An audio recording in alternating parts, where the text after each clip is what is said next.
7h30 à Paris, près de la gare de Lyon, levé de rideau sur Farinez-vous, une boulangerie pas comme les autres. Artisanale certes, mais surtout une entreprise d'insertion où depuis 2009, 5 salariés permanents forment 4 adultes sans emploi au métier de la boulangerie et de la vente. Chélia est ainsi devenue une experte en boutique et les premiers clients apprécient son accueil et son savoir-faire. Derrière elle, Stéphane prépare une nouvelle fournée de baguettes. Pour lui, être aujourd'hui boulanger formateur, c'est une vraie différence avec sa vie d'avant. J'étais boulanger à mon compte dans une entreprise dite classique. La différence majeure, c'est qu'on s'occupe essentiellement de la production et de la rentabilité, alors que là, on s'occupe de l'humain. Avec une partie production et rentabilité, parce qu'il faut bien que l'outil de production soit rentable pour pouvoir continuer à gérer l'humain. Mais disons que ça devient 50-50. Donc très intéressant. La directrice de Farinez-vous, c'est Domitille Flichy, une entrepreneuse sociale. Aujourd'hui, elle apporte des viennoiseries à une association partenaire et elle partage son expérience sur la formation des salariés.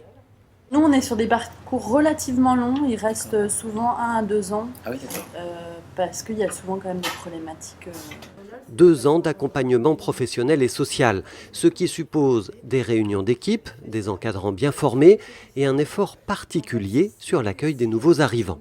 Beaucoup de petits détails qui font la différence avec une autre boulangerie. On est une entreprise classique à payer les impôts des sociétés. La seule chose, c'est qu'on a une partie de notre travail qui est du travail social et qui est financé par des subventions. Mais la majeure partie, une grosse majeure partie de notre budget vient de nos clients et de notre chiffre d'affaires.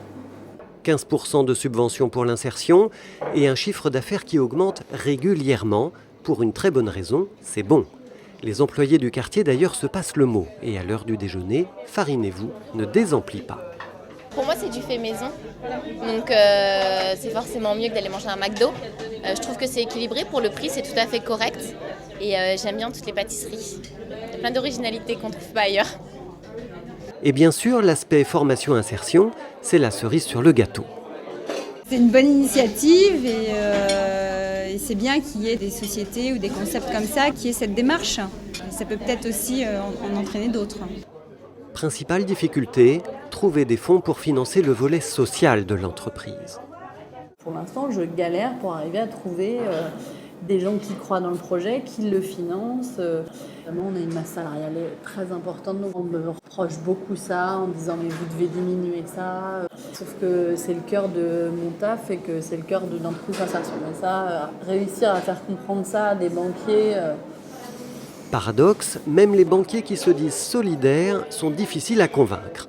Pourtant, pour Malik, en formation, c'est ce modèle d'apprentissage qui garantit son avenir professionnel. En fait, j'ai toujours voulu faire de la pâtisserie et de la boulangerie. Ici, ce qui est bien, c'est qu'on peut apprendre toutes ces choses à la fois. Moi, je suis à la fois derrière, je travaille un peu les pâtes, je fais les crudités. Tant que j'aimerais ce que je fais, je pense que j'aurai toujours un métier. Farinez-vous, un tremplin vers un emploi durable et une ambition désormais, réussir l'ouverture d'une nouvelle boutique à Paris.